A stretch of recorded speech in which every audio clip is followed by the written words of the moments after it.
Okay. Hello, everyone. This is my presentation on the WI38 cell line. So I'm going to start with a quick overview of some fundamental biology and basics of cell division.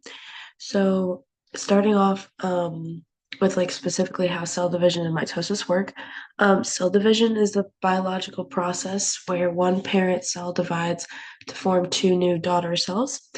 And during this process, cells go through mitosis, which is when they replicate their chromosomes and separate them into two identical sets, preparing them so that a new cell can be formed.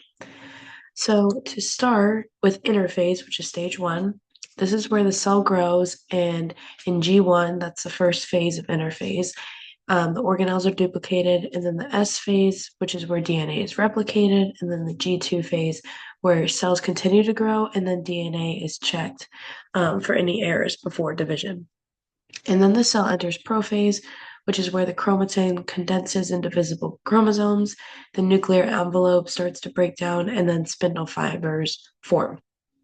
The nucleolus also completely disappears in this stage.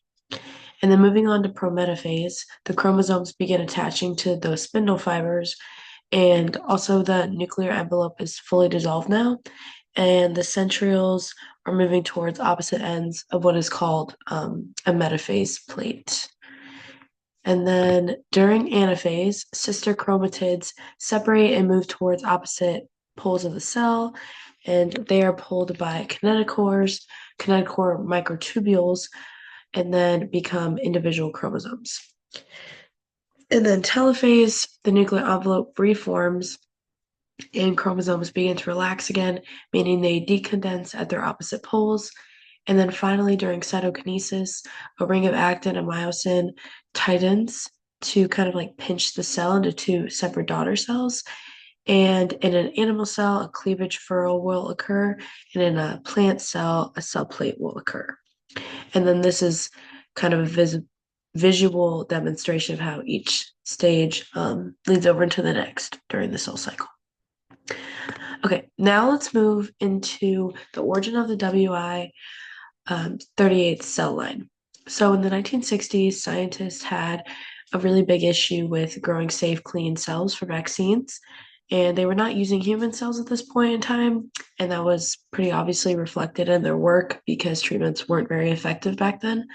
So they needed a better and safer source of cells.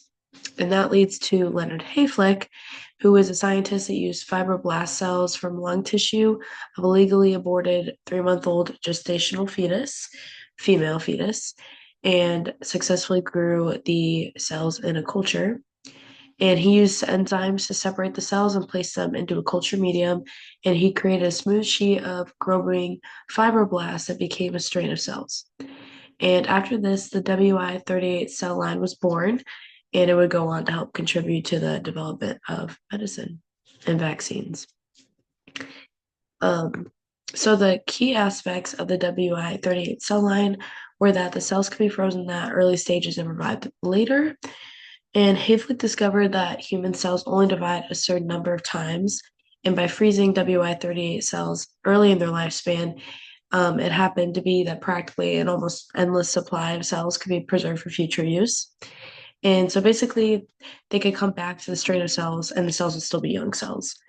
And as for maintenance of the cell line, it was grown in a culture at 37 degrees Celsius, and they were cryopreserved, and this allowed them to measure and monitor how many times the cells were dividing.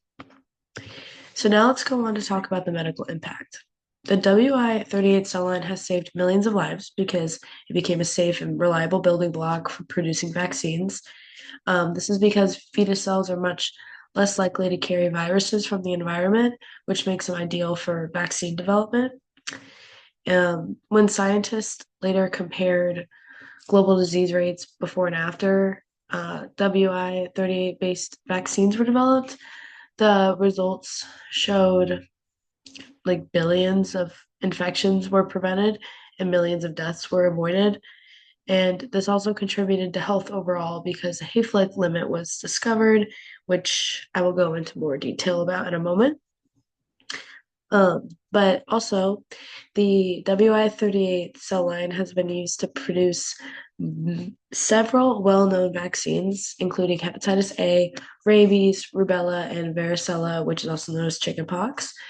And these are vaccines that most of the people in this country have received growing up, and they protect us and everyone around us from catching and spreading serious illnesses. So they're pretty important. And now I'm just going to quickly review the history of the cell line and discuss in a little more detail about the Hayflick limit. So the limit basically just means that cells have a finite number of times they can divide, meaning that they can only divide so much before they can't anymore.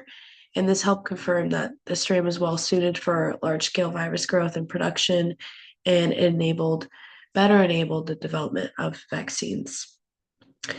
Now, of course, this leads into some pretty major controversies due to an illegally aborted human cell tissue being used.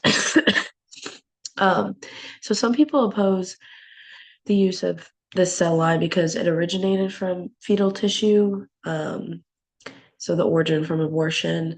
Another issue is that the mother was not informed at the time that her fetus's cells would be used for scientific research. And because these cells contain human DNA and share genetic information with the mother, it also kind of raises questions about privacy for the mother's sake. Also, additionally, some ethical concerns to consider are the fact that this might not have really been necessary to do. I don't personally think that they absolutely needed to use the aborted fetus's lung tissue to develop the strain, and I think that there was likely alternatives that could have had the same outcome. Also, transparency and moral religious debates are pretty important to consider in this instance as well. Okay, now to discuss the impact on public health overall.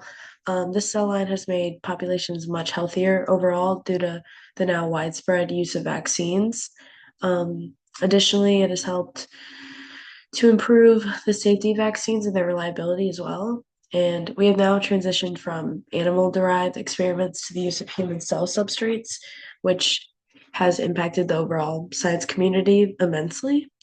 Um, Also, this has influenced policies on human tissue and cell research surrounding ethics and review board committees as well. Sorry.